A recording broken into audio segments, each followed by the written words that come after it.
It's the winter of 1941. The heart of the Soviet Union, Moscow, stands on the brink. German panzers, having swept across the steppes, now threaten the very seat of Stalin's power. The Red Army is battered, its reserves nearly spent. In the shadowed halls of the Kremlin, a chilling realization dawns.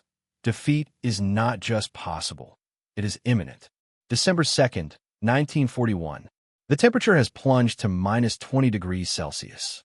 The German Army Group Center, led by Field Marshal Fedor von Bock, is just 30 kilometers from Red Square.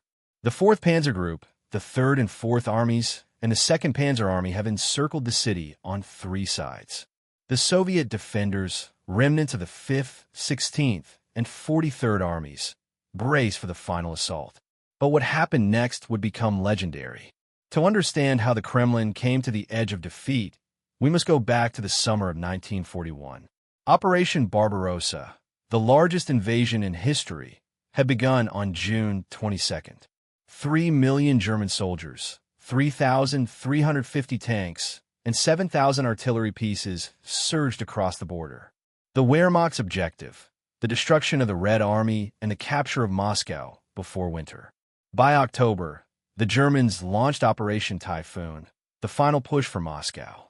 The 2nd Panzer Army under Heinz Guderian swept north from Orel, while the 3rd and 4th Panzer Groups advanced from Smolensk. Inside the Kremlin, Joseph Stalin and his inner circle, Marshal Semyon Timoshenko, General Boris Shaposhnikov, and Lavreny Beria, watched the German advance with growing dread. The fate of the Soviet Union hung in the balance. By late November, the situation was dire. The Germans had captured Klin, Solnechnogorsk, and Istra, key towns northwest of Moscow. The 4th Panzer Group was just 30 kilometers from the city. To the south, Guderian's tanks had taken Tula and threatened to encircle the capital. At 1,400 hours on December 1st, German reconnaissance units reported the spires of Moscow visible through the winter haze. The Luftwaffe bombed the city nightly. Civilians dug trenches in Red Square. Anti-aircraft guns lined the rooftops of the Kremlin. The Red Army's strength was a shadow of its former self. The Western Front, defending Moscow, had just 500,000 men, many poorly equipped, some without winter uniforms.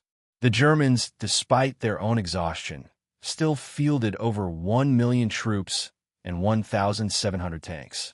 The 316th Rifle Division, holding the line at Dubosekovo, faced the brunt of the German assault. Sergeant Yakov Pavlov and his men, armed with Mosin-Nagant rifles and a handful of PKRD anti-tank rifles, prepared for the onslaught. Fear gripped the men, but retreat was not an option. By 1600 hours, the temperature dropped further. The bitter cold froze weapons and numbed fingers. German Tiger and Panzer IV tanks rumbled forward, their engines struggling in the sub-zero air. The deafening roar of artillery shattered the silence. Inside the Kremlin, Stalin convened his generals. Reports from the front were grim. The Germans had broken through at Narrofominsk. Soviet casualties mounted, over 500,000 since October. Supplies were running low. The city's fate seemed sealed. December 2nd, 1941, the darkest hour. At 0500 hours, German artillery opened up along a 20-kilometer front. The 4th Panzer Group surged forward, supported by the 258th and 87th Infantry Divisions. Soviet lines buckled under the weight of the assault.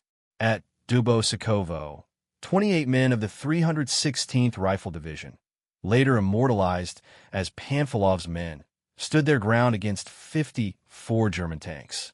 For 3 brutal hours, they fought with grenades, Molotov cocktails, and sheer determination. The ground shook with the impact of shells. Snow turned crimson with blood. By 0900 hours, German tanks were just 16 kilometers from the Kremlin walls. Panic spread through the city. NKVD units prepared to destroy bridges and vital infrastructure. Stalin's staff drafted evacuation plans. The Soviet leader himself considered fleeing to Kuybyshev. But little did the Germans know, the Red Army was not yet finished. At 1,100 hours, a fresh threat emerged. Siberian divisions, well-trained, well-equipped, and hardened by the cold, began arriving at the front. The 258th Rifle Division, the 32nd Rifle Division, and the 1st Guards Cavalry Corps took up positions north and south of Moscow. Yet for the men in the trenches, hope seemed distant. Ammunition was scarce. Frostbite claimed more lives than bullets. The weight of command pressed heavily on Zhukov. Every decision meant life or death for thousands. By 1300 hours, the Germans launched a final push. Infantry advanced behind tanks, machine guns chattering. Soviet artillery, down to its last shells, fired point-blank. The city's defenders braced for the end. Then, the impossible happened. At 1,400 hours, as German tanks reached the village of Krasnaya Polyana, just 27 kilometers from the Kremlin, Soviet counterattacks erupted along the entire front. The Siberian divisions, led by General Konstantin Rokossovsky, struck with ferocity. Ski troops flanked German positions, moving silently through the snow. The 1st Shock Army, supported by T-34 tanks and Katyusha rocket batteries, unleashed a barrage that stunned the attackers. The Germans, unprepared for the sudden resistance and the brutal cold, faltered. Engines froze. Fuel lines snapped. Morale plummeted. In the Kremlin, Stalin made a fateful decision. No retreat, no surrender. He ordered the city's defenders to hold at all costs. Reinforcements poured in from the east. The Red Army's counteroffensive, Operation Mars, began to take shape. By 1600 hours, the tide had turned. German units, exhausted and freezing, began to withdraw. Soviet forces recaptured Narofomynsk and Klin. The threat to Moscow receded. What happened next would become legendary. The Red Army, against impossible odds, had saved the capital. 27:0-30:00 Resolution and Legacy. The Battle of Moscow would rage for another month, but the crisis had passed. German casualties exceeded 174,000 killed, wounded, or missing. The Red Army lost over 650,000 men, but Moscow stood defiant. For their valor, the 316th Rifle Division was renamed the 8th Guards Rifle Division. General Zhukov received the Order of Lenin. Panfilov's men became symbols of Soviet heroism, their sacrifice immortalized in song and story. The failed German assault marked the first major defeat for the Wehrmacht in World War II. Hitler's dream of capturing Moscow before winter was shattered. The myth of German invincibility was broken. In the Kremlin, Stalin's confidence was restored. The Soviet Union would fight on, its spirit unbroken. The human cost was staggering. Entire villages were destroyed, families torn apart. But the triumph of the human spirit, of ordinary soldiers standing against overwhelming odds, became the legacy of Moscow's defense.